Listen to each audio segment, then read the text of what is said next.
Ya, vamos a partir entonces, igual que la semana pasada, vamos a hacer un corte de 11:50 a 12:10 y yo creo que lo vamos a dejar ahí para que podamos tener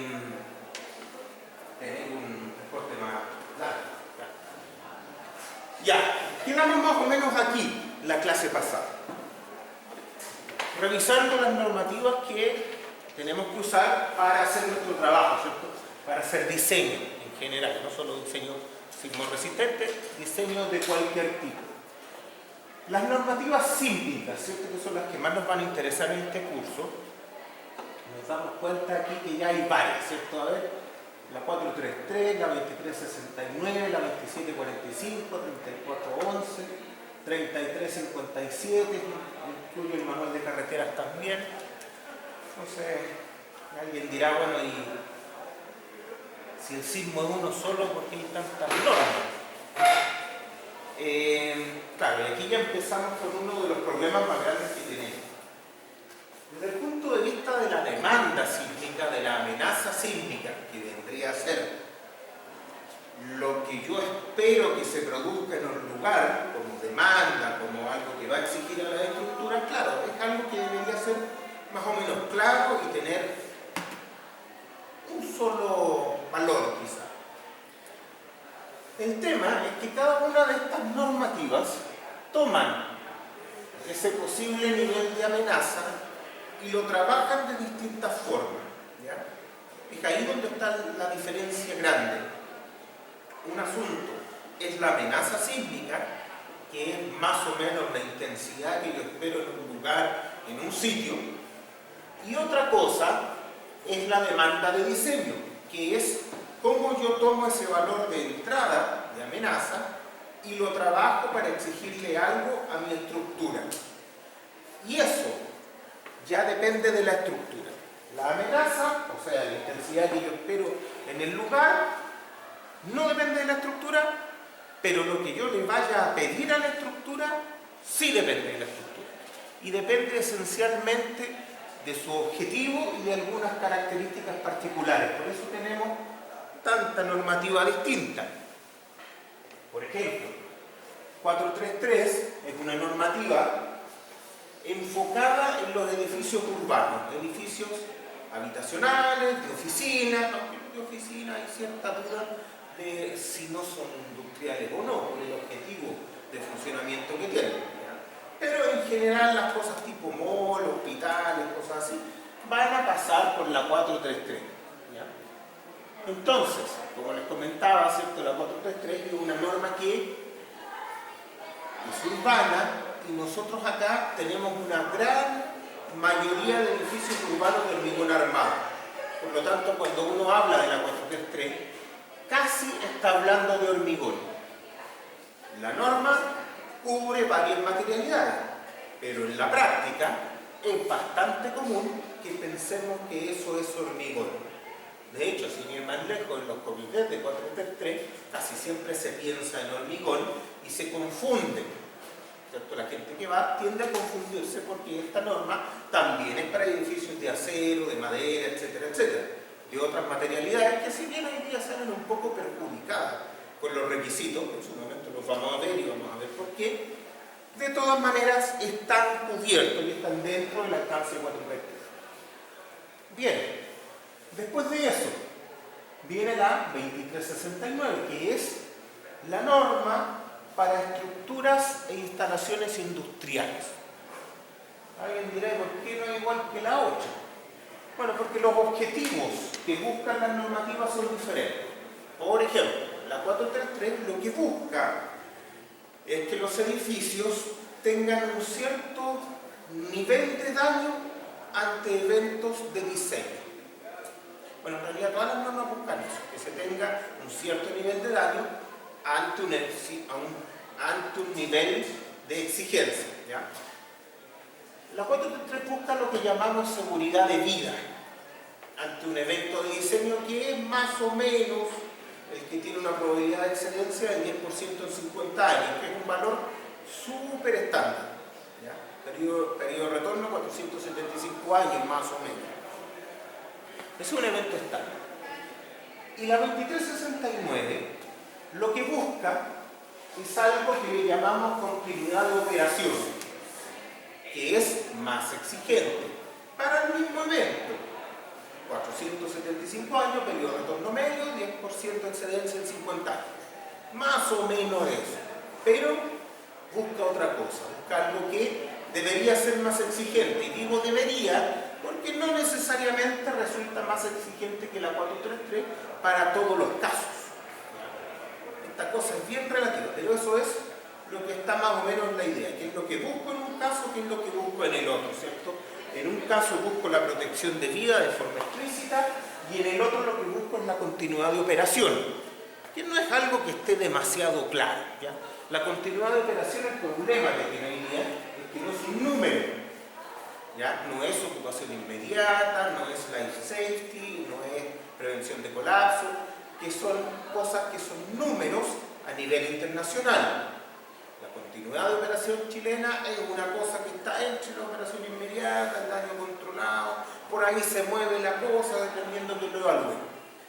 ¿Ya? Entonces es algo medio raro, pero lo que sí se busca como objetivo es que los daños que se produzcan sean reparables, sea daño controlado, ¿cierto? Y que por sobre todo no limite la producción, no genere paradas no programadas. ¿Ya? Recuerden que las paradas acá, ¿cierto?, se miden en millones de dólares por hora, ¿cierto?, para una minera. Por lo tanto, no es algo que se pueda permitir.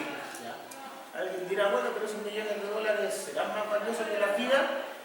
Es que ahí no estamos hablando de vidas, ¿cierto? Cuando hablamos de life safety, es un criterio de diseño en el que no se permite, ¿cierto?, que vaya a haber colapso ni que vaya a haber daño a la vida humana. ¿Ya? Por lo tanto, las vidas siempre están absolutamente cubiertas. Lo que cabe acá comentar es, ¿y no será mejor tener un nivel de diseño un poquito más conservador para el cual ahí también tengamos daño controlado y reparable o derechamente sin daño? Claro, porque uno dice, a ver, ¿qué es life safety? Seguridad de vida. Significa, en palabras simples, que el edificio podría dañarse mucho, podría dañarse de manera en que no sea recuperable y haya que demolerlo, o podría no dañarse. Y ambas cosas cumplen perfectamente. Aunque a uno le gustaría vivir en el que no se daña. Bueno, ese tipo de cosas no están absolutamente claras. Lo que está claro es que cada vez más la gente lo que quiere acá es limitación de daño. Nadie está dispuesto hoy por hoy, que ya se da por hecho que la gente no se muere porque los edificios se caigan, ¿cierto? Antes, cuando la gente se moría, preferían no morirse. Pero ahora que ya no se mueren, la gente no quiere que se dañe su propiedad. Suena razonable. Pero sepan que hoy día, ¿cierto?, las normas, y no solo estas, las normas en cualquier lugar del mundo, no garantizan que los edificios no tengan daño. ¿Ya? Lo que se busca es en general la prevención o la seguridad de vida, prevención de colapso, ese tipo de cosas, ¿cierto? Un edificio que se cae, no, eso está absolutamente fuera, no es lo que se está buscando. Un edificio que queda muy, muy dañado, sin posibilidad de recuperación, pero no se cayó y no dañó a nadie, estaría dentro de lo aceptable. Entonces hay que tener cuidado con ese tipo de cosas. Vamos a ir viendo qué significan esas cosas y la idea es que ustedes también hagan preguntas. ¿Por qué hay más normas? Si esta cubre la parte habitacional, esta cubre la parte industrial, ¿y por qué aparecen más? Bueno, porque las otras fueron apareciendo después y según las necesidades. Por ejemplo, la 2745 es la norma para edificios con aislamiento sísmico, ¿ya? Que nuevamente, como les comenté, es una herencia muy, muy clara, corregida, modificada, no sé si corregida, mejor dicho adaptada, del capítulo de aislamiento sísmico de ASCE 7 a nuestra realidad, ¿ya? Es un complemento, en principio, de 433. También se usa para edificios industriales, pero hay que llenar vacíos con algunos criterios de diseño particulares. ¿Ya? Pero en principio es una norma que es complemento de 433 y es para edificios urbanos directamente. ¿Qué tipos de edificios? Los hospitales importantes hoy día se aíslan todos. ¿Qué otro tipo de cosas? Bueno, donde el aislamiento sísmico sea una buena idea, que es cuestión de valor. La 3411, 3/4 de lo mismo. La 3411 es una norma para el uso de disipadores de energía no inerciales. Los AMS no entran ahí. En general ahí se meten los histeréticos, plastificación de metales, ese tipo de cosas. ¿Ya? También está absolutamente vinculada a 433. No significa que no se pueda usar con 2369, pero hay que llenar algunos vacíos con criterio. ¿Ya? Después viene la 3357, que es una norma que nació siendo un capítulo de la 433, que es para componentes. ¿Ya? ¿Por qué necesitamos una norma para componentes? Para el cielo falso, ¿cierto? Para las unidades de aire acondicionado, trazado eléctrico, todas esas cuestiones que se pegan a la estructura. Bueno, porque en general esas cosas son las que sí se dañan y se caen. Y también porque hoy por hoy el daño no estructural es mucho más caro que el daño estructural. Si bien esta cosa partió con la idea de proteger las estructuras pensando en proteger la vida, proteger la operación, con el tiempo nos hemos dado cuenta que los daños más grandes vienen por daño no estructural. ¿Cierto? Niño símbolo de esta cosa que yo lo nombro siempre, el aeropuerto. El aeropuerto para el 27F, ¿cierto? Parece que no le pasó nada a la estructura, parece que respondió 100% elástica. Uno diría, bueno, daño estructural cero. Sí, pero todo lo que estaba pegado a la estructura se rompió, se cayó, fallaron hasta las casuchas de Policía Internacional, se cayó el Moai de la tienda de regalos, toda esa cuestión. Y estuvimos pasando por las carpitas de afuera como 6 meses. Claramente eso no es continuidad de operación.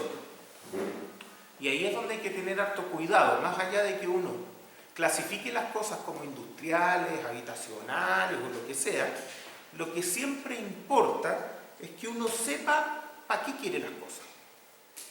Si usted no sabe para qué las quiere, es un gran problema porque no puede resolverlo. ¿Ya? Entonces, claro, en el caso del aeropuerto, la discusión es no, pero si es 433, 2369, la discusión es media vacía. Lo que sí importa es saber, a ver, cuando venga un temblor fuerte, ¿yo quiero que se me dañe esta cuestión o no?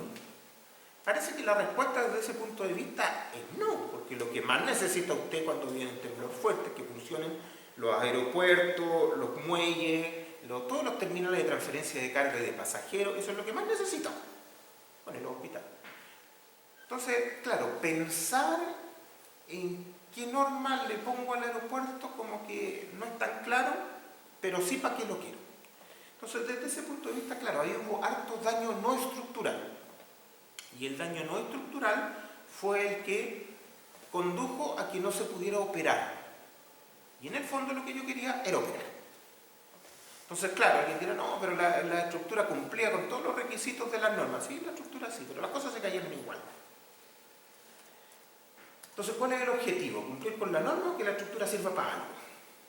Yo creo que lo segundo. Entonces, por eso hay que tener harto cuidado con las normas y pensar para qué quiero hacer alguna estructura. También a veces la gente discute este asunto de con qué diseño los terminales, no sé, ferroviarios, el metro, cosas de ese tipo. Y también está la pelea de, ¿lo pongo en la 2369, lo pongo en la 433, cuál la pongo? A lo mejor en ninguna de las dos. A lo mejor necesita algo más, ¿cierto? Evidentemente lo que usted quiere es que el metro no se dañe mucho, ¿cierto? Que los terminales ferroviarios tampoco, todo ese tipo de cosas uno las puede entender. Pero cuando se mete directamente en las normas a veces se confunde. ¿Ya? Bueno, la 3357 es una norma para cosas no estructurales. Para cielo falso, para equipos. En realidad está bien pensada para edificios, para las cosas que se cuelgan en los techos, para que no se rompan. Ha funcionado, pero no sé si tanto, no tengo la impresión que no todo el mundo consiste en que existe y que hay que cumplirla. ¿Ya? Creo que es oficial. Sí, creo que me estoy equivocando, creo que está oficial.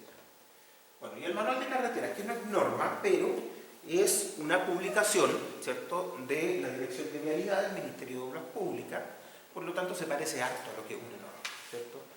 Cuando usted tenga que hacer cosas al MUC, ¿cierto?, no sé, puentes, pasos sobre nivel, caminos, muros de contención, etcétera, etcétera, es mucho más fácil decir, oye, ocupé el manual de carretera a que me inventé todo, ¿cierto?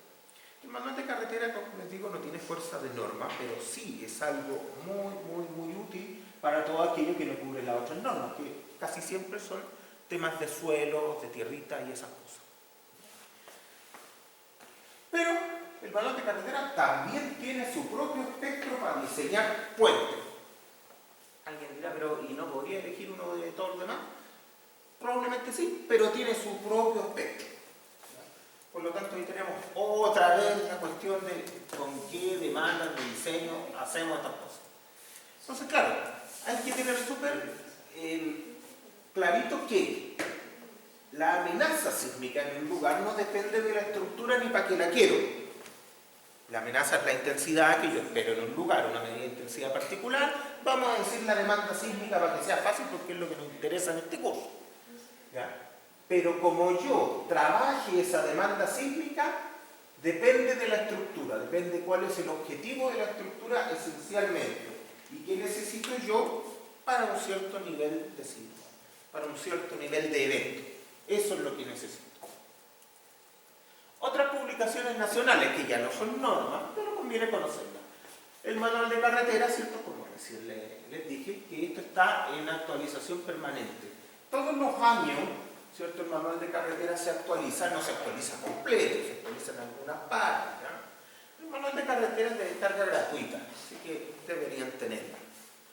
Después está la guía de obras portuarias, también de la Dirección de Obras Portuarias del MOP, que es parecido a lo que es el manual de carretera, pero en la parte portuaria. Esto es más ya para la gente que se dedica a las cosas portuarias. Si no, no tienen para qué mirar esa cuestión. También de descarga gratuita. Las publicaciones de Licha, ¿cierto? Que son altas y hay una bastante buena. Ya que hay dos en particular que son muy buenas. Que no las puse. Ya, pero las dos que son buenas, ¿cierto? Son de descarga gratuita, yo les recomiendo, vayan a la página de Licha, ¿cierto? Aquí tenga tráfico y bajan dos libros en particular, uno que se llama, ¿cierto? Diseño en acero, práctica chilena, y lo leen entero. La gracia de ese libro es primero que es gratis, y eso siempre es una gracia. Lo segundo, que está en español, también ayuda muchísimo, y habla de cómo hacemos las cosas acá en Chile, que es algo que no aparece en otros libros por razones obvias. Entonces, conviene mirarlo, conviene darle un rato. ¿Ya? Y el segundo libro, que es el del profesor Rodrigo Silva, que es, creo que se llama Diseño en acero, y es para diseño en acero. ¿Ya? Y es también gratis, pero a diferencia de los libros que ustedes pueden bajar de cualquier otro lado, está hecho con ejemplos chilenos, con práctica chilena también, entonces mucho más cercano. Les sugiero ampliamente que lo tengan también y lo usen. Sirve como manual de consulta, ¿cierto? Para cursos o para cuando tengan problemas en la práctica también, de diseño en acero. Hay criterios de diseño y especificaciones corporativos de algunas organizaciones, pero eso ya está más o menos en desuso también, porque casi todos estamos convergiendo en la normativa nacional y INI. Ya no es tanto como antes. Antes se necesitaba mucho los documentos corporativos, como Codelco, SQM, CMP, todos esos, digamos, empresas grandes, tenían sus propios criterios de diseño y documentación, todavía la tienen. Pero ahora ya no es tan importante como antes, porque nuestras normas han ido evolucionando, tienen mejor control. Después están las guías AICE, que siempre las nombro para que ustedes sepan que existen, pero no piensen que las guías AICE en realidad son la mejor fuente de conocimiento. no esas por lo menos, ¿ya? Estas sí hay que mirarlas cuando uno quiere saber de esas cosas, pero como una referencia más, no es que tengan un peso adicional, ¿ya? Otra vez esto cae en que ustedes miren quién hizo estas cosas y sobre todo en qué área. Con eso uno se da cuenta qué nivel de actualización puede tener cada uno de los documentos.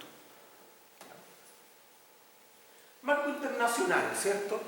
En estructuras habitacionales típicamente no vamos a necesitar irnos para afuera. Para estructuras habitacionales la normativa chilena basta y sobra y no hay mucho más que decir. Pero para cosas industriales es al revés. La normativa nacional casi nunca alcanza porque los procesos avanzan, las maquinarias cambian, ¿cierto? Y los efectos para los cuales uno tiene que diseñar las estructuras van evolucionando. Por lo tanto, ahí nos vamos a ver casi siempre esta cuestión de normativa extranjera, ¿ya? Y aquí aparece mucho. Aquí hay algunas cosas típicas que nosotros vamos a ver. De todas estas, sin lugar a dudas, lo más importante es el documento ASCE7. Casi cualquier carga o demanda de diseño que uno necesite está descrita aquí. De hecho, de ahí nosotros heredamos muchas de nuestras normas, ¿cierto? Como les he comentado, tomamos algún capítulo específico de ASCE7, se traduce, lo transformamos en norma y lo que le cambiamos son los valores de entrada, que esos son locales, ¿cierto? Viento, nieve, ese tipo de cosas, ¿ya? Entonces, es un documento particularmente bueno, que hay que tener siempre a la mano y haberlo leído al menos una vez. Después viene la ASCE 41. ¿Cierto? Que es algo que no se ocupa tanto, pero nos sirve para análisis de desempeño. Esto dice que es para evaluación y retrofit de estructuras existentes, pero en realidad no es solo ese el alcance. El alcance de eso es análisis por desempeño, que es algo que nosotros no vamos a ver en este curso. Nosotros en este curso nos vamos a limitar al diseño tradicional y con eso vamos a tener para todo el curso. Pero el análisis de desempeño es algo que hoy día está empezando a utilizarse de manera tímida, ¿cierto? Se ocupa para edificios particularmente importantes, ¿cierto? Particularmente altos, pero no para la transversalidad de todo lo que hacemos. ¿Qué es un análisis de desempeño? Básicamente es exponer a la estructura, ¿cierto? Matemáticamente todo esto, a las demandas que yo espero que se vayan a producir. Y con eso evaluar qué es lo que le pasa. Estos ya son análisis no lineales, análisis tiempo-historia, ¿cierto? Con los que yo voy a determinar qué le pasó a los muros, qué le pasó a las vigas, qué le pasó a las columnas, los niveles de deformación, de giro, de esfuerzos que tienen, y voy a ver si son adecuados o no para aquello que yo necesito. Eso es un análisis de desempeño, un análisis que es más complejo, más caro, pero evidentemente de mayor calidad que un análisis prescriptivo. Eso lo cubre muy bien esta documentación. Nosotros hoy en día en Chile estamos también trabajando en una norma para análisis por desempeño de edificios. ¿Ya? ¿Alguien dirá por qué no copian esa? Bueno, hay que adaptar ciertas cosas a la realidad chilena. Lo que hoy día tenemos, lo más cercano que tenemos, es una guía de Achicina, ¿cierto? La guía de diseño por desempeño, que es... contiene las recomendaciones de Achicina, ¿cierto?, de esa asociación para el análisis de desempeño. Hay que tener cuidado con estas cosas en dos aspectos. Primero, yo creo que la guía de Achicina es buena, pero es una guía generada y aprobada por un organismo que no es gubernamental ni tiene la representación de la profesión acá en Chile. Y eso hay que entenderlo. Nada de eso significa que la guía esté mala. Significa que su formalización no es mucha. Hoy día, ¿cierto?, partimos probablemente de la misma guía y vamos a llegar a una norma de análisis por desempeño, y cuando esa norma salga, claro, ahí sí, aunque tenga el mismo contenido, esa sí va a tener un valor mucho más potente para su uso en el país. Ahora, en ausencia de otra cosa, la guía de Achicina es lo que hay y es mejor referirla que decir que a uno se le ocurrieron las cosas.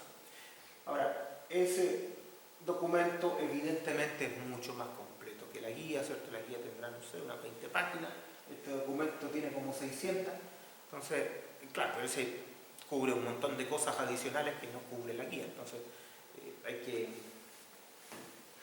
que pesar esas dos cosas reconociendo cuál es el alcance. ¿Ya? Bueno, buen documento para todos aquellos, y muy necesario para todos aquellos que requieran irse por el lado del análisis de desempeño, que probablemente no lo vamos a hacer acá. Voy a insistir un poco en qué es el análisis prescriptivo, que es lo que sí vamos a ver.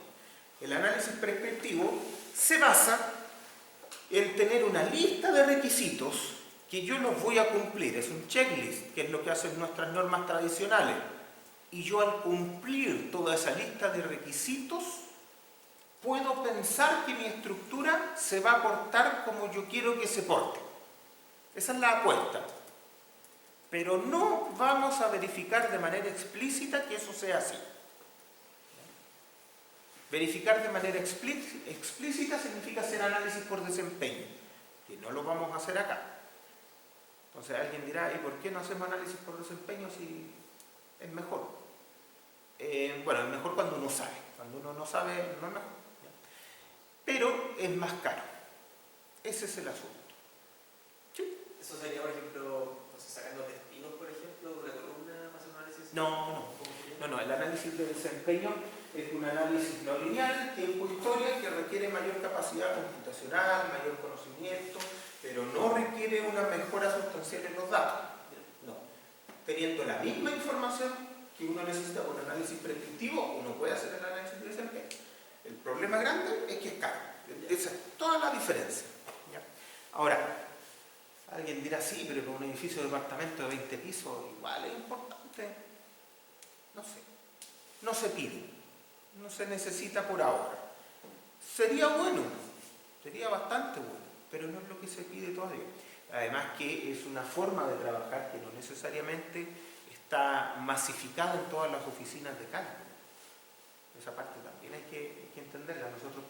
Nosotros cuando estamos trabajando en una oficina, ya sea de proyectos urbanos o proyectos industriales, somos trabajadores que tenemos que entregar la pega el fin de semana y ese es el objetivo. No somos investigadores, salvo que alguien de aquí quiera dedicarse a la investigación, el resto va a tener que responderle un jefe. Y ahí empieza a haber problemas que no son solamente técnicos, sino que también son contractuales, humanos, etcétera, etcétera. Entonces, hay que centrarse en eso también. No siempre todo lo bueno que pudiéramos hacer se va a poder hacer, salvo excepción. ¿Qué otras cosas tenemos? Tenemos el ASCE 59, que lo pongo ahí únicamente porque a mí me gustan las explosiones, pero no lo ocupan ahí. Ya. ASTO LRFD, eso sí es importante, muy importante, parecido a la SCE 7, pero esto es para puentes, caminos, túneles, cosas de ese tipo, muros de contención, etcétera, etcétera. Otro tipo de cargas que están más asociadas a la acción de tierras, a la acción de suelos. ¿Ya? Es una norma muy completa, muy larga también, que conviene verla de vez en cuando. De aquí el manual de carretera saca un montón de cosas para diseño. ¿Ya? Conviene revisarla alguna vez. El reporte 13 me lo voy a saltar porque lo que pasa es que es un documento que la gente refiere un montón, pero ya está muy superado. Ya, la verdad es que no hay nada que haya aquí que usted no lo encuentre en las otras normas de uso común. ¿Ya? Pero todavía sigue apareciendo en muchos criterios de diseño. Después, CMAA, la especificación 70 y 74, que esos son para monorrieles. ¿Ya? ¿Cuál es el asunto? Que uno dice, oye, ¿qué es un monorriel? No, es una viga con una rueda que cuelgan ahí y pasan por el gancho. Ya. Entonces, la gente tiende a pensar que como la viga es de acero, entonces hay que calcularla con la 427.1. Y eso no es cierto. La 427.1, ¿cierto?, que es análogo a ISC 360 del 2010, es una norma para edificios de acero. O sea, no es más amplio, para estructuras de acero. La viga monorriel no es una estructura, es un equipo. Y el diseño de equipos es muy distinto que al diseño de estructura. ¿Ya? Alguien dirá, pero también es de acero. Y del mismo acero. Es cierto. Pero las condiciones para las cuales yo tengo que validar eso son distintas. En general las estructuras nosotros las validamos para condiciones de demandas ambientales que son bastante eventuales, ¿cierto? Y les pedimos rigidez y resistencia. Bueno, a las cosas tipo equipo se les pide algo más también, se les pide durabilidad para condiciones de operación común. Hay temas de desgaste, hay temas de fatiga, hay otros asuntos ahí. ¿Ya?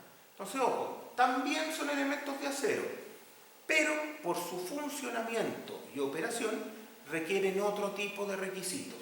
Por ejemplo, en estas especificaciones están los requisitos para monorieles. Bueno, y aquí hay varias cosas más que no me voy a ir en el detalle de estas cosas, pero son códigos internacionales, no ni siquiera códigos, documentos internacionales que aparecen muy seguidos en la práctica. Estos también.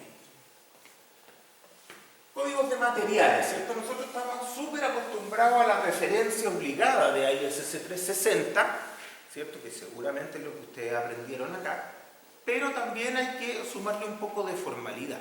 Acá en Chile, la norma para diseño en acero es 427. Parte 1, perfiles laminados y armados. Parte 2, perfiles conformados en frío, que son los plegados. Eso es. El uso directamente de ISC 360 o AISI S100 no es adecuado. En la práctica, la verdad es que es suficiente porque son lo mismo, nos tradujimos de ahí.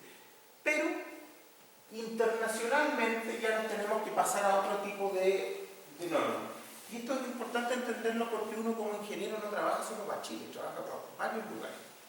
Y hay que tener un poquito más de apertura que la que tienen los gringos, ¿cierto? Los gringos ustedes lo hacen diseñar donde sea y van a ocupar normativa de allá. No leen la normativa local. Ya. Nosotros sí, cuando nos toca trabajar para otro lado, lo primero es mirar la normativa local. Ahora, aquí en Sudamérica, ¿cierto? Si a usted le toca para países muy cercanos, no sé, Ecuador, Perú, todo lo que tenemos alrededor, normalmente se va a encontrar con que todos heredamos de las normativas norteamericanas. Por lo tanto, yéndose por ese camino, lo más probable es que usted cumpla cualquier cosa que se le pueda pedir en una norma relativamente local. ¿Ya? Aquí yo les nombro cosas que son importantes. ISC 360, por cierto, que es la especificación estándar para estructuras de acero, con su complemento 341, sísmico. Recuerden que en Chile nosotros tenemos normativa sísmica local, pero en el resto de los países es típico que uno encuentre esta solución, que es 360 más 341. Después, tiene la normativa para perfiles conformados en frío. Este documento es especialmente bueno, ¿cierto? El PCI Handbook, que es para prefabricados. Ahí usted se va a encontrar con harto material para entender cómo diseñar los prefabricados. Los prefabricados tienen el gran problema de que hay que hacerlos antes de llevarlo a terreno y después hay que unirlos, ¿cierto? Las conexiones de prefabricados son un problema y el transporte de prefabricados también. Entonces ahí se va a encontrar con soluciones para eso. ACI 318, ¿cierto? Que no es el código de uso formal en Chile. El código de uso formal en Chile es el SH 430. ¿Ya? Que ese código permita el uso de 318, eso es otra cosa y es circunstancial. Ahora, fuera de Chile lo más probable es que usted se meta al 318, pero ojo, el 318 es el código de hormigón armado para edificios, y así se llama esa cuestión. ¿Ya? Cuando usted quiere diseñar otras cosas, no tiene que usar el 318.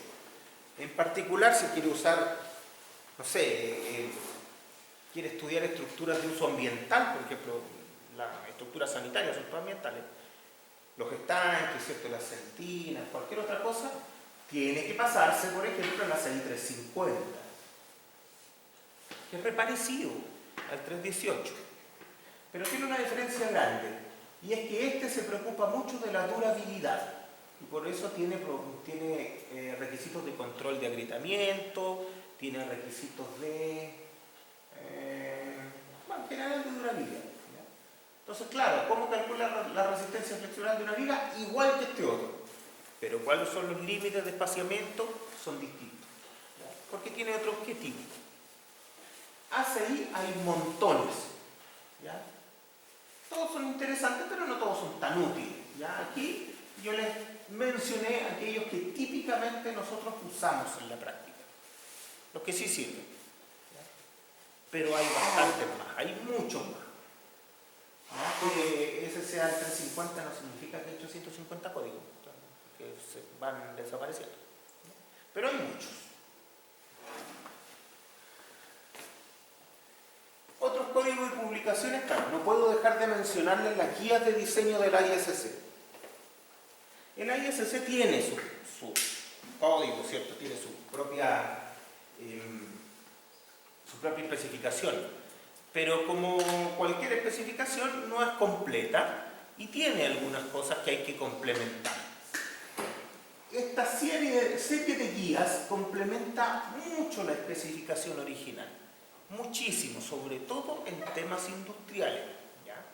Yo aquí destaqué en rojo aquellas guías que me parecen especialmente buenas y especialmente necesarias, ¿ya? Pero la verdad es que todas estas guías son bastante buenas. Unas se ocupan más que otras, pero todas son buenas. Para complementar, nosotros cuando llegamos a la oficina a hacer diseño, probablemente vamos a necesitar referirnos a algunas de estas para resolver alguna cosa. Entonces es bueno que las conozcan. Son montones y siguen apareciendo día a día. Creo que esta cuestión la actualicé hace poco. Ya las últimas guías que empiezan a aparecer son temas bastante complejos, medios raros, no de uso diario, pero es porque ya la serie de guías ha estado cubriendo mucho. De hecho, hay varias que ya van en su segunda edición, incluso hay una por ahí que va en la tercera edición, que es la 1, que es la guía de bases de columna. Entonces, ojo, hay que mirarlas porque son bastante útiles para el desarrollo de los proyectos. Otras cosas que mirar, que ya no son ni guías ni nada de eso, sino que son publicaciones de organismos suficientemente serios. ¿Ya? Ustedes saben que en Estados Unidos hay institutos para lo que sea. ¿Ya? Bueno, estos son particularmente importantes, ¿cierto? FEMA, NERF y el NIST, que también aparece más adelante. ¿Ya? Son organismos que publican cosas. ¿Qué cosas son estas? Si no son códigos, ni guías, ni nada, les llamamos en general informes. Informes del NERF, informes del NIST, ese tipo de cosas. ¿A qué sirven? Para ver a dónde va la micro. Por ejemplo, aquí hay un documento del año 2016 que ya está un poco añejo, ¿cierto? ¿Ya? Pero la idea es que estos documentos, primero, son gratis, y en estos documentos uno puede ver qué es lo que se viene. En general, empiezan a aparecer aquí las cosas antes de dar el paso siguiente a incorporarse en los códigos. Por lo tanto, ¿qué es lo que va a aparecer en el futuro en los códigos? Bueno, lean los informes de NERF, de FEMA, de NIST, y ahí van a aparecer todas estas cosas. ¿Para dónde va el asunto? FEMA tiene publicaciones para todo, no es solo de asunto estructural, tiene de lo que sea. Conviene meterse a la página y mirar un poco qué es lo que está estudiando hoy día. Hay manuales de diseño, un montón de cosas. De hecho, hay un FEMA que es de un catálogo de publicaciones FEMA, pero ese ya es muy viejo y es del 2010, así que ya no vale la pena, ya siguieron publicando mucho. ¿Qué otras cosas? Aquí hay informes del NIST, por ejemplo. Aquí les puse un par de portadas de informes que tienen que ver con cosas chilenas, ¿cierto? Ahí está el terremoto del Maule y aquí está una comparación con la normativa. ¿Ya? Claro, el NIST no es que haga puras cosas de Chile, hace cosas de todos lados, pero puse ahí dos en particular. Aquí hay esta publicación que es de bastante interés, particularmente las cosas que tienen que ver con temas sísmicos. También hay publicaciones de marcos de momento, marcos arrastrados, aquí hay harto material para estudiar. Bien, se me acabó esto. ¿Consultas? Nada, tan clarito. Ya.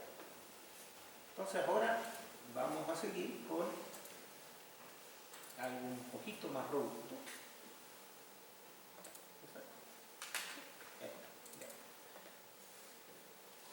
Vamos a seguir con este tema. Nuevamente me voy a apoyar en estas diapositivas para contarles algunas cosas que es necesario. El tema de sismología lo vamos a ver de manera, yo creo que relativamente superficial, para meternos rápidamente a lo que es amenaza y jugar con unos numeritos.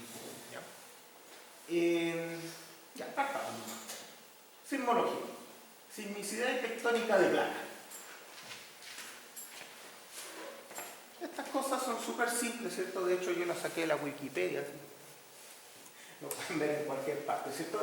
¿Cómo se originan los sismos? Nosotros vamos a hacer el supuesto original de que la Tierra no es plana, porque si no nos va a costar. Después de eso, vamos a asumir que tiene varias, ¿cierto? Varias capas. ¿Ya? De estas capas, ¿cierto? La que más nos va a interesar es la que está más afuera, la corteza. Porque ahí vivimos y ahí tiembla. ¿Ya? El fenómeno sísmico no tiene tanta profundidad. Mira, démosle un minuto.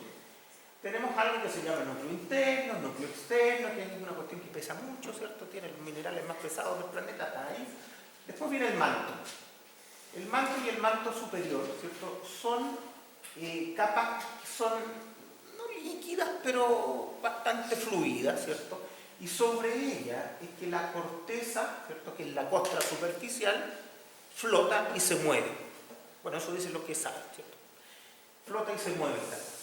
Y el movimiento de estas placas de corteza es lo que genera el fenómeno sísmico. Desde ya, ¿cierto? Nos damos cuenta que si el fenómeno sísmico está generado por el movimiento en la corteza o por fracturas en la corteza o por cualquier cosa que pase en la corteza, entonces el fenómeno sísmico no puede tener una profundidad mayor que la corteza. O bueno, un poquito más a veces, pero por ahí anda. O sea, no vamos a tener terremotos con un foco por acá por el núcleo, eso no pasa.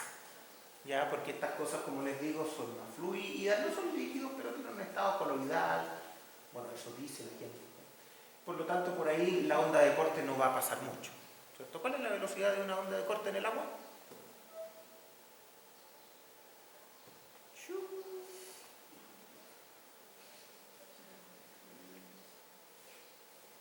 ¿Qué pasó? Cero. Los fluidos no transmiten corte, por eso son fluidos. ¿No? Bueno, la onda de compresión sí puede pasar por los fluidos, pero la onda de corte no. Nosotros vamos a ver que, más adelante, ¿cierto?, que la mayor importancia, ¿cierto?, para el fenómeno sísmico la tienen las ondas de corte, que se transmiten por la corteza. Entonces el fenómeno sísmico va a estar en este sector, solo en la corteza, que es poquito hablando del tamaño del planeta. Ya. ¿Qué otras fuentes sísmicas pueden existir más allá de los que son por el tema de la tectónica?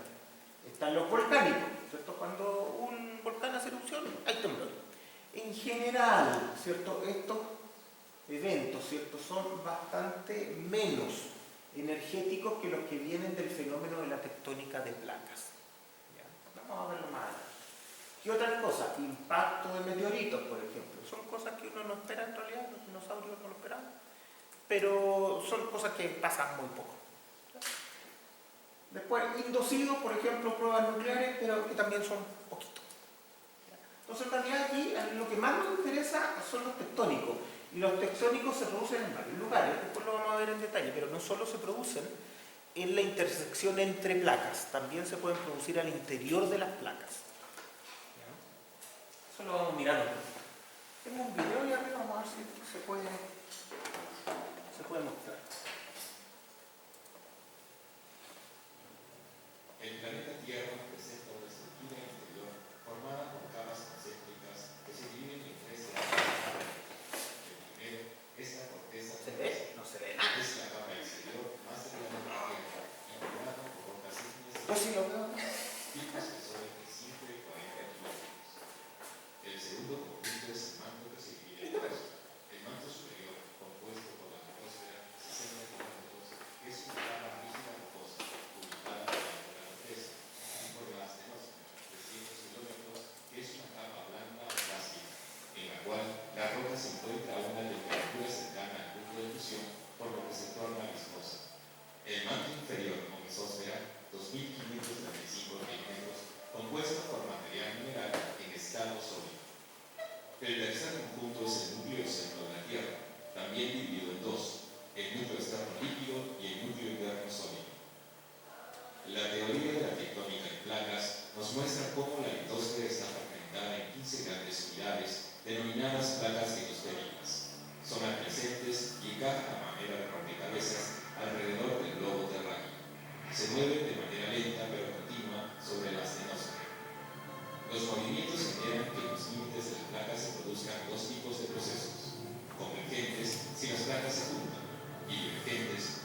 placas se separan. Si nos situamos en Sudamérica, encontraremos convergencia entre la placa de América del Sur, que es continental, y la placa de Nazca, que es oceánica. En este caso, la placa oceánica, más delgada pero más densa, se hunde o se seduce bajo la continental, más gruesa pero más ligera, hacia la astenosfera, constituyendo el cinturón de fuego del Pacífico Sur. Este choque entre placas producido hace unos 200 millones de años provocó el plegamiento y levantamiento de las rocas sedimentarias de la placa de América del Sur, dando lugar a la formación de la cordillera occidental de los Andes. Sin embargo, posteriormente se produjo ascensión de magma en el lado oriental, provocando el engrosamiento y deformación de la corteza y formando montañas que constituyen la cordillera oriental de los Andes.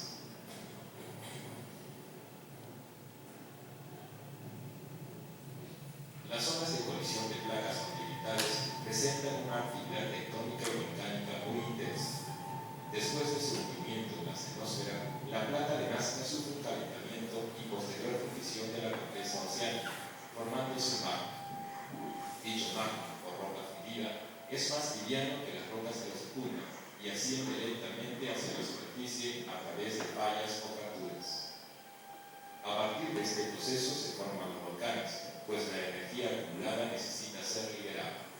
Esto sucede cuando se forma un conducto por donde el magma asciende, produciendo una abertura en la superficie terrestre, por el cual serán emitidos lavas, cenizas y gases.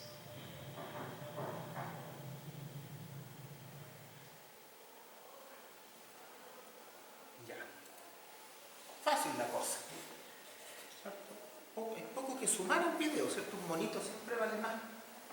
¿Qué es lo que nos dice el video? Cosas bien importantes, ¿cierto? Que tenemos este tema de las placas tectónicas que se juntan, chocan y pasan cosas, y se separan y también pasan cosas, pero no es la única forma en que las placas se mueven de forma relativa. También está la forma transcursiva, que es el movimiento, digamos, lateral en el borde, que genera desplazamientos en corte, una por un lado, otra para el otro, pero no es un movimiento en que las placas se juntan o se alejan. Es otro tipo de movimiento. Y como el movimiento es distinto, la génesis de los eventos sísmicos también es distinta. ¿Ya? ¿Por qué les menciono esto? Porque es muy evidente cómo se producen acá los terremotos, ¿cierto? Choca la placa de Nazca, se mete debajo de la placa sudamericana y esa cosa causa terremotos. Y bueno, como estos son procesos geológicos, las cosas son bien grandes, entonces en realidad todo el ancho de Chile está afectado por eso. Excelente. Pero está afectado por el fenómeno de subducción del Pacífico, de donde nosotros en Sudamérica heredamos mucha conocimiento, es de Estados Unidos. Y dentro de Estados Unidos, el lugar donde tiembla de manera importante es California. Y ahí tenemos, ¿cierto?, los mayores estudios, investigaciones de sismicidad, y lo que ellos tienen de manera activa, ¿cierto?, ahí es la falla de San Andrés. Pero la falla de San Andrés no produce terremotos subductivos. La falla de San Andrés produce terremotos transcursivos. Precisamente esto es que les digo, que una placa se va para un lado, la otra se va para el otro, pero no necesariamente una se mete debajo de la otra o se alejan. ¿Ya? Normalmente por cosas obvias, ¿cierto? Porque cuando chocan las placas, entonces se levanta, la cosa sale del agua, y cuando las placas se separan, ¿cierto?, se genera nueva corteza, entonces ahí se pierde material y eso normalmente está en el mar, ¿cierto?, en el fondo del mar.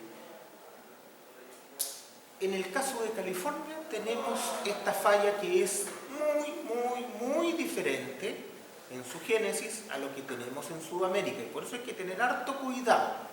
En su momento, más adelante, vamos a ver, por ejemplo, registros tomados en Estados Unidos y registros tomados en Sudamérica, y nos vamos a dar cuenta que se parecen como una vaca en un edificio, ¿ya? Pero aún así nosotros respetamos mucho la investigación que hay allá, y eso hay que tenerlo claro. ¿Todo lo que está en inglés está bueno? No necesariamente. Quizás podamos decir que sí. El tema es saber qué es lo que podemos tomar y traer para acá. Que no es todo, ¿ya? Eso hay que entenderlo bien. ¿Decimos con esto que lo que hacen los gringos está mal? No, para nada. Pero está ajustado a su realidad y a su escenario. Por eso cuando lo traemos para acá tenemos que tener algún cuidado. Hay cosas que no cambian en nada, perfecto, lo adoptamos. Hay otras cosas que cambian mucho, cuidado, hay que adaptarlo. Entonces, ojo con eso. ¿Ya? Que esté en inglés no necesariamente significa que esté bueno o que esté directo para poder aplicarlo. ¿Ya? Ahora aquí tengo más bonito, pero voy a leer algunos de los datos que me interesan. Radio de la Tierra, ya, vamos a suponer que además de plana no es hueca, para que esta cuestión funcione. Radio de la Tierra, 6.370 kilómetros, es grande. Densidad, 5,5, ya, pero eso es una densidad media.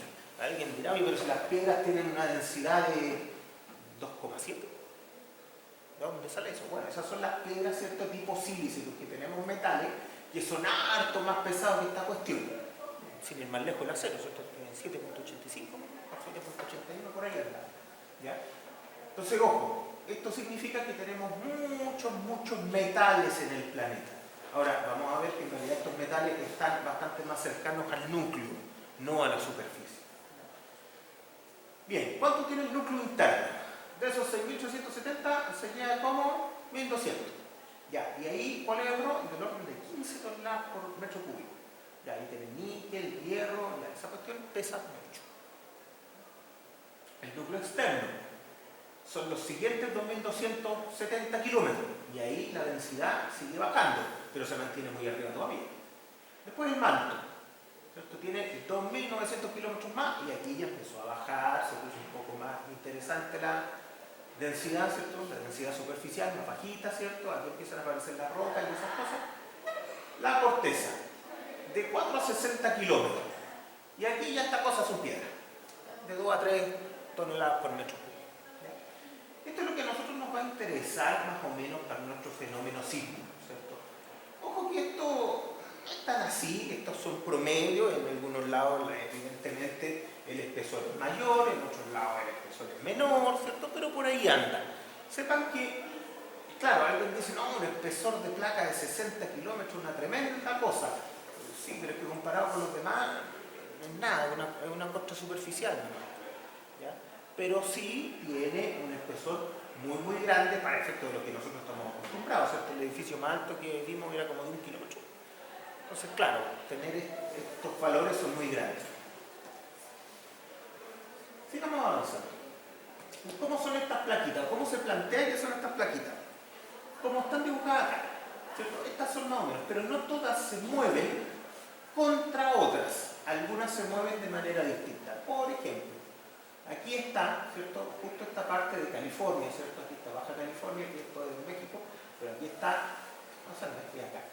Aquí es donde se produce todo el tema del roce entre esas planchas, entre esas placas. A todo esto, ¿cuál es el estado más sísmico de Estados Unidos?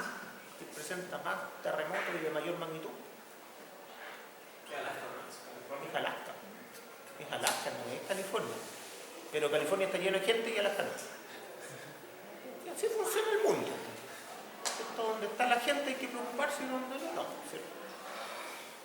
Ya, entonces, tenemos que acá se desarrolla toda la ingeniería sísmica. Entonces hay que tener cuidado cuando extrapolamos lo que se hace ahí a lo que se necesita en todo este sector. Alguien dirá, ah, mira, pero la placa de Nazca termina ahí, entonces de ahí para abajo no tiembla. No, sí tiembla. ¿Ya? Antes, por allá por los años 70 se pensaba que no temblaba, pero sí tiembla. Entonces saben que las cosas no pasan hasta que pasan. Y pasó. Bueno, tiembla. No de la misma forma que acá arriba, evidentemente, pero tiembla.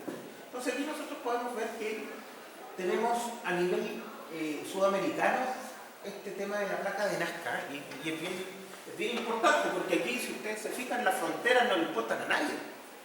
¿Ya? Que el terremoto sea chileno, peruano, ecuatoriano, colombiano, la misma cuestión. No interesa. Ahora, sí, ustedes se van a dar cuenta que cuando termina Chile y parte Perú, cambian las normas. Pero no cambia el terremoto, entonces hay que tener cuidado, ¿cierto? Cada país tiene sus propias normativas y hay que ajustarse a ellas. Pero no necesariamente el fenómeno va a cambiar. Aquí no se ve, pero actualmente se está estudiando mucho una microplaca que hay por aquí para el sector de Bolivia. Porque Bolivia está más adentro, no está en la costa. Pero tiene una placa local que genera sismicidad más adentro, más hacia su capital, que es algo que no se había visto. Eso se está estudiando hoy día. O sea, a los que les toque trabajar para Bolivia tengan cuidado con ese tipo de cosas. Bien, hay un montón de placas en todos lados, pero en realidad nosotros nos vamos a quedar por acá, ya en el lado sudamericano, que es donde más nos importa porque vivimos acá. Vamos a poner otro videito, creo que tengo varios en esta clase. Este es largo, no dice.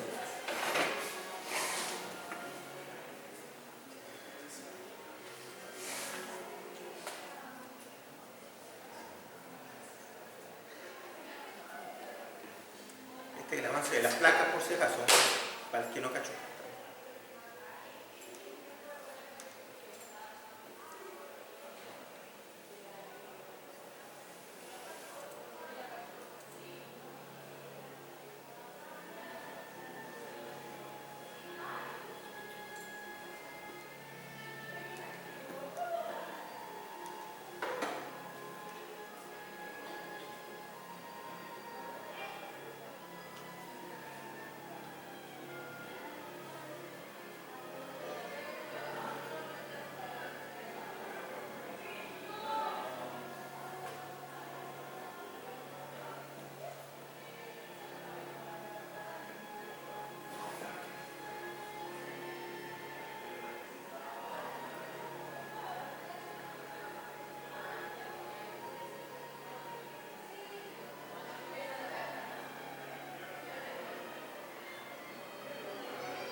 Se fijan, y esto vale la pena conversarlo, vale la pena darle un segundo.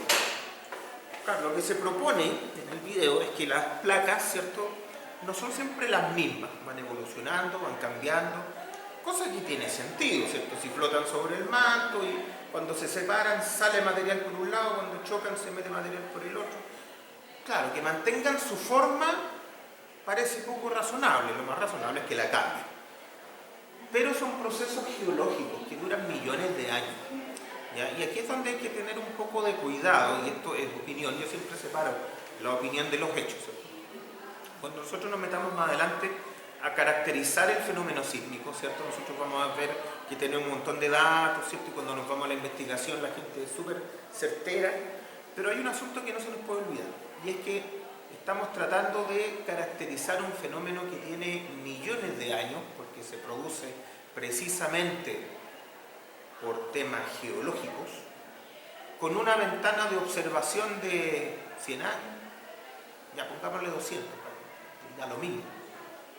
Y en estos 200 años nosotros estamos caracterizando todo el fenómeno sísmico con lo que hemos visto.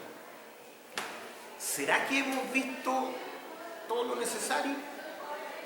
¿Será que hemos visto todo lo que hay que ver? Cuando hablamos de terremotos con probabilidad de excedencia del 10%, 50 años, periodo de retorno medio, 475 años, ¿tiene significado para nosotros? O cuando hablamos de terremotos más alejados, ¿cierto? Un MCE del orden de 2475 años de periodo de retorno medio. ¿Qué es eso? Claro, nos sirve mucho para todo lo que vamos a hacer en ingeniería sísmica, para los niveles de confiabilidad y todas esas cosas. Pero de ahí a pensar que esto es absolutamente certero, que esto es seguro, hay que tener cuidado. Hay que tener cuidado, ¿cierto? La naturaleza es lo que es nomás y aparecen cosas raras. No se extrañen que aparezcan cosas raras porque es lo normal. ¿Cierto? No sabemos tanto de estos procesos como quizá pensamos que sabemos. O sea, hay que hay que tener ciertos cuidados cuando la gente dice, no, es que no puede haber un terremoto más grande de tanto. Bueno, a veces uno sabe porque hay cierta información, ¿cierto? Tenemos la fuente sismogénica, tenemos la capacidad generadora de la fuente y sabemos que no puede haber uno más mayor. Sí, pero eso es ahora en una ventana suficientemente acotada. Por ejemplo, si tenemos viendo qué es lo que pasa hace 100 años, a lo mejor podemos proyectar 200 años más. Póngale 1000, lo que sea.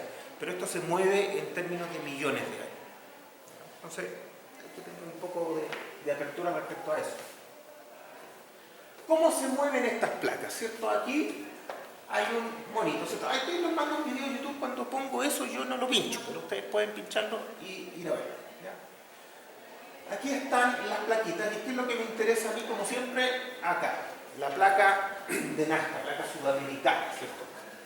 Esta placa en particular se mueve contra la placa sudamericana, pero también la sudamericana se mueve contra la de Nazca, ¿cierto? Aquí estamos viendo que esta se mueve para allá y que esta se mueve para allá. Ya. Pero esta se mueve más rápido, por eso normalmente nos interesa esa. Ahora, se mueve bastante rápido y con eso no nos confundamos, porque distintos puntos de la placa no se mueven a la misma velocidad. Ustedes saben que va generando material, todo lo que vimos recién, entonces depende de muchos factores. Pero acá, ¿cierto? Esto se mueve del orden de, bueno, ahí se marca 8, un poco más de 8 dependiendo del lugar donde estemos viendo. Ahora, 8 centímetros por año, 10 centímetros por año, es una placa súper rápida. De hecho, no sé si hay otra así de rápida. Acá hay una de 8, acá hay otra. Están los japoneses, siempre también están unificados. Entonces, claro, son placas suficientemente rápidas y por eso generan esto. En general, donde aparece el fenómeno subductivo fuerte, aparecen tremendas montañas, cadenas montañosas, por razones obvias, ¿cierto? Las planchas chocan, se comprimen, efecto espinilla, sale la cuestión para arriba. Entonces, tenemos aquí la cordillera de los Andes. En general, donde chocan placas aparecen estas cuestiones. Otro lugar súper común, ¿cierto?, del subcontinente indio, acá, que chocó, ustedes vieron, había un video, chocó esta cuestión contra esta otra placa gigante y generó toda esta cadena montañosa gigantesca también. ¿Ya? Ese es un efecto secundario muy, muy típico de todos los lugares donde se produce esta subducción, que no es en todo el mundo. ¿Ya? Vale. Si nos vamos un poquito más cerca, ¿cierto?, nos vamos para acá, para el lado chileno, nos encontramos con este tipo de avance, ¿cierto? Ojo, nosotros no nos va a interesar mucho en este curso lo que pasa de aquí para abajo. De hecho, lo que pasa de aquí para abajo importa re poco en general, porque no hay mucha gente, ¿ya? Y tiembla menos. Ahora, de aquí para arriba es donde está toda la gente. De hecho, en esta zona es donde está casi todo el mundo. Entonces, acá es donde más nos interesa. No de ahí para arriba también, porque sigue el resto de Latinoamérica. Pero de aquí para abajo poco estudio hay, ¿no? Como que la gente no se preocupa demasiado de eso. ¿No? Ojo con esto, y hay que entenderlo desde ya. Los terremotos tectónicos, ¿cierto?, se van a producir porque la placa de Nazca se mete debajo de la placa sudamericana. Y eso meterse debajo, ¿cierto?, es un proceso lento. Y lo que pasa normalmente es que estas dos placas de piedra, de roca, se traban en ese punto. Cuando se traban, empiezan a juntar energía porque las placas se siguen moviendo, a pesar de que se traben. Y en el momento en que las placas deslizan una relativa a la otra, se produce la liberación de energía y se generan estos terremotos tan grandes que todos conocemos acá. Ahora, ojo, no es la única fuente sísmica que tenemos. También es posible que los terremotos se produzcan dentro de las placas, ¿ya? No solamente entre las placas. Más adelante tengo un mono y ahí lo vamos a ver bien, pero los terremotos que se producen de manera como muy obvia son estos de acá, ¿cierto?, donde yo les digo que esta placa se traba al entrar debajo de esta, y cuando ya acumuló mucha energía, entonces desliza y se produce todo lo que nosotros conocemos. Eso es como bien evidente, y esos son los terremotos que le llamamos interplaca, ¿cierto?, porque son entre las placas. Entonces esa cosa como que es fácil. Pero no es la única fuente.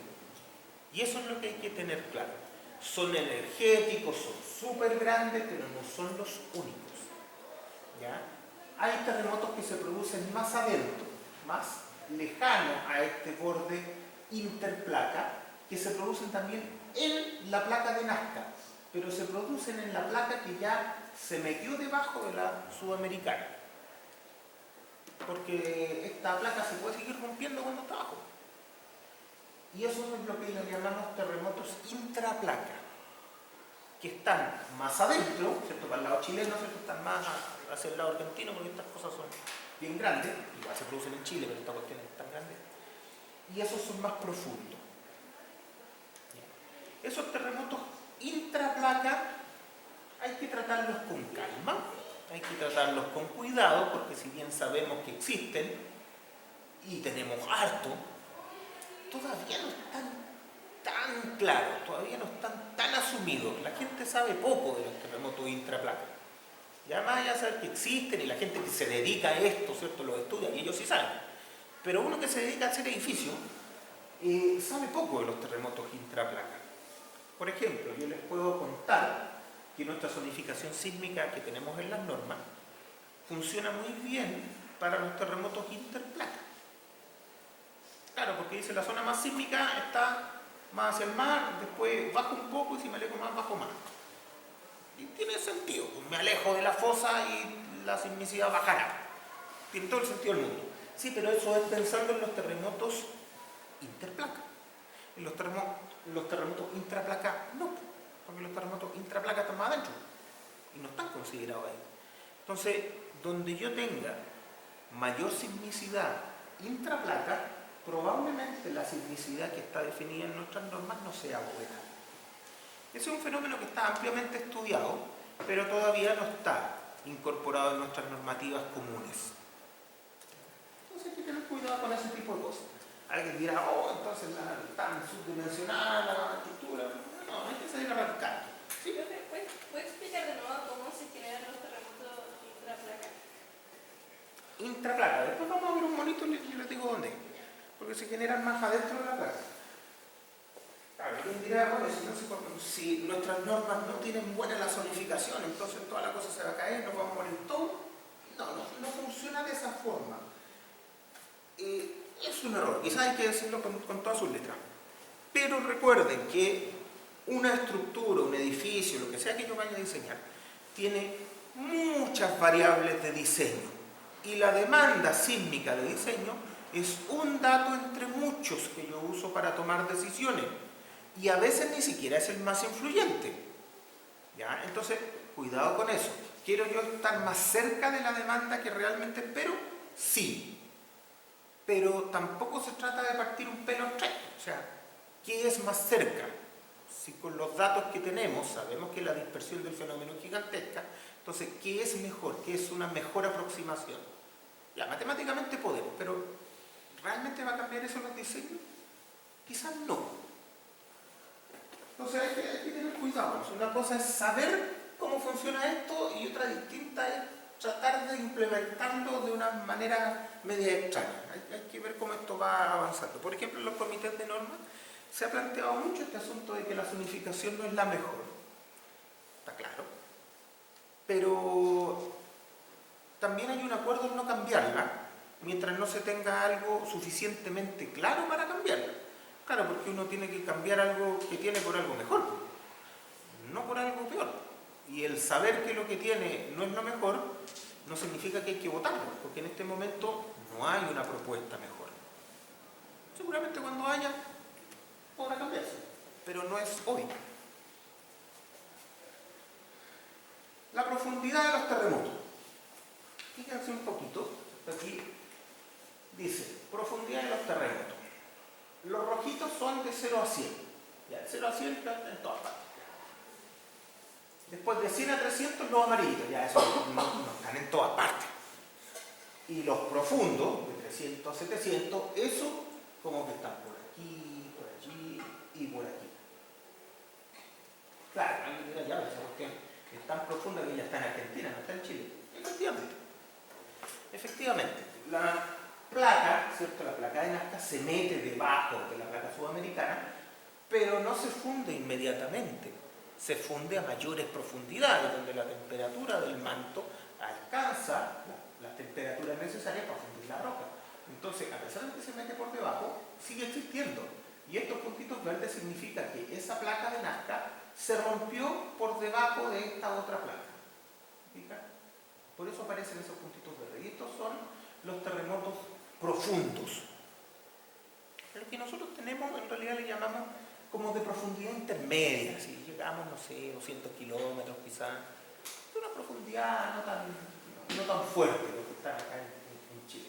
Pero claro, son profundidad intermedia y son intraplanas. Cuando son más superficiales, se producen aquí en la fosa y eso es interplaca. Se los menciono varias veces porque es muy importante entender esas diferencias. Son los terremotos más comunes que tenemos. Interplaca o intraplaca. Después hay otros que son menos. Fallas. ¿Cómo funcionan las fallas? La falla en realidad es una discontinuidad en la roca. Para que nosotros podamos entenderlo, me robé estos bonitos de algún lado, ya no me acuerdo. Entonces, ¿cómo funciona la falla? ¿Cierto? Aquí tengo un macizo rocoso, aquí tengo otro macizo rocoso y aquí está, ¿cierto?, la fractura. Esa fractura es lo que le llamamos falla. Y normalmente, ¿cierto?, las placas o incluso el fenómeno montañoso tiene esta misma forma de funcionar, ¿cierto? Se produce un deslizamiento en esas líneas de falla. Y eso es lo que produce terremotos. Normalmente esta es una falla que es común. Esta es una falla que es común, que tiene un bloque, ¿cierto?, yaciente y uno colgante. Porque este baja. Por eso. No tiene más ciencia que eso. ¿Ya? Hay distintos tipos de falla, ¿cierto? Esta es una falla... no es falla inversa, no, es la misma cuestión anterior que mostré, el mismo modelo, no son más grandes. La falla inversa, esta sí. Esta es cuando los bloques se acercan, ¿cierto? Y en vez de que el que está a ese lado vaya a bajar, va a subir. Esto pasa en algunos lugares, no me acuerdo en qué lugar, pero pasa en algunos lugares. Estas son las fallas normales, que son como de compresión o tracción, que es lo que típicamente tenemos. Pero hay otros tipos, ¿cierto? Esta, por ejemplo, esta es una falla transcurrente, que es más o menos como elementos de corte. Esto es lo que se produce en San Andrés, en California, que es bastante diferente a lo que se produce acá en Sudamérica. Y por eso, los terremotos que produce este tipo de fallas son diferentes también, son terremotos más impulsivos y de menos duración. Entonces, ojo, esto genera consecuencias en cómo la sismicidad es vista por cada uno de los países. ¿Ya?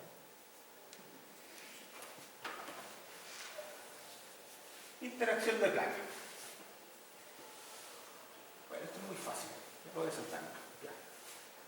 Ya, estos monitos son los importantes que son para entender cómo se genera el fenómeno sísmico, ¿cierto? Como yo les decía, viene una placa, se va metiendo para allá, para acá. Y hay una zona en que estas placas se pueden trabar. Claro, las placas no son lisas, son rugosas. Entonces lo más natural es que estas placas se traben. Claro, piensen que toda esta cuestión es roca, ¿no? En total el fenómeno del suelo o de la erosión es muy superficial. Entonces, tenemos acá esta placa que se mete para acá, se traba y cada vez que se mete más a fondo, porque se sigue moviendo esta cuestión, se acumula energía acá.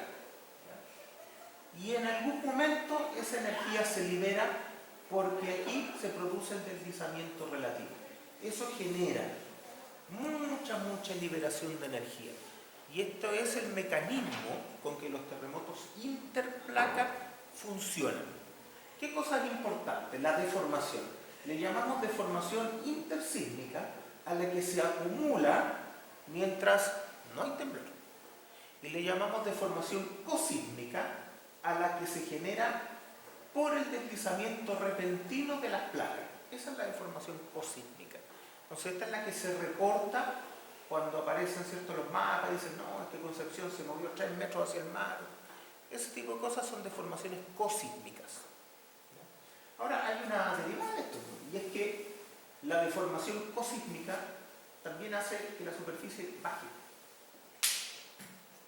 Entonces, esto puede generar también que el mar entre un poco más. Entonces, por eso que estas cosas cambian un poquito la geografía.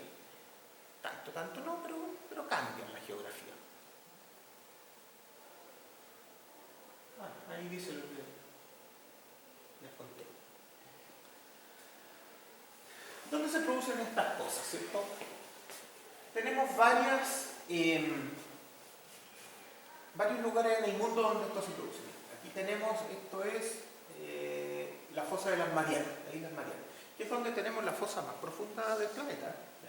Aquí se produce, ahí está la fosa de las Marianas, Mariana Trench, se produce el fenómeno subductivo. Acá, en Japón, que nos interesa harto más que las Marianas, ¿cierto? Porque en Japón, ¿cierto?, tienen un fenómeno sísmico subductivo muy parecido al nuestro, y por eso es que miramos mucho para allá. ¿Ya? Los japoneses tienen el mismo fenómeno subductivo que nosotros tenemos acá en Sudamérica. Por lo tanto, es donde más nos sirve mirar. ¿Qué hacen los japoneses? ¿Cómo lo hacen? ¿Cierto?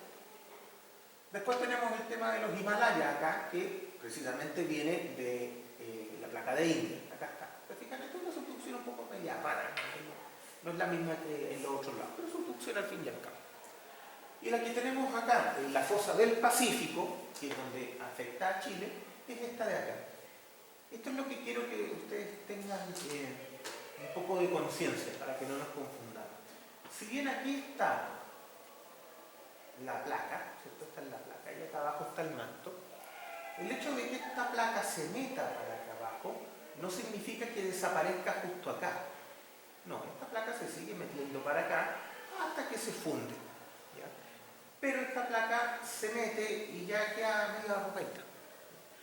Y por eso a veces se producen fracturas al interior de esta placa, por acá abajo. Y esos son los terremotos que le llamamos intraplaca. Entonces, claro, más adelante aparece otro mono. Pero claro, los interplacas son re fáciles porque es donde las placas se quedan trabadas. Y esto es relativamente superficial. Relativamente, porque es superficial, nosotros, no sé, 50 kilómetros superficial todavía. Entonces, se producen en esta zona. Pero claro, cuando aparece un temblor cuyo foco está por acá, no sé, como en Santiago, uno dice ya, no fue en la fosa, por lo tanto tendrá que ser intraplaca, y si intraplaca tendrá que ser más profundo. Ya, los nuestros son de profundidad intermedia. Claro, si se produce uno por acá, ¿cierto?, debajo de Buenos Aires, por ejemplo, claro, ahí ya será de alta profundidad o profundo. Pero no pasa. O no es lo típico o no es lo que hemos visto. ¿Ya? Pero este es el fenómeno. Si se fijan, no hay muchas zonas subductivas en el mundo. Pero sí, las zonas subductivas son las que producen los terremotos de mayor liberación de energía. ¿Significa que la mayor liberación de energía hace que sean los más destructivos? No, no necesariamente. La destrucción que causan los terremotos tiene que ver también con la vulnerabilidad del lugar. Y eso tiene que ver con cuán preparados están las construcciones y la gente en esos lugares. ¿Cierto? A pesar de que haya una amenaza muy grande, es posible que no haya una vulnerabilidad muy grande y por eso no hay tantos problemas. Por ejemplo, en Chile, que tenemos terremotos tan grandes, en realidad no somos tan vulnerables. O sea, pensemos que acá tenemos terremotos, no sé, magnitud 8, 8,5, y al otro día vamos a trabajar, no hay tanto problema. Hay cosas que fallan, pero no son muchas. En otros lugares del mundo, ¿cierto?, con magnitudes mucho más pequeñas, hay una destrucción gigantesca. Y eso tiene que ver con la vulnerabilidad de cada lugar. Bien, vamos a ir a un break en este momento, ¿cierto? Son las 11:50 y volvemos a las 12:10.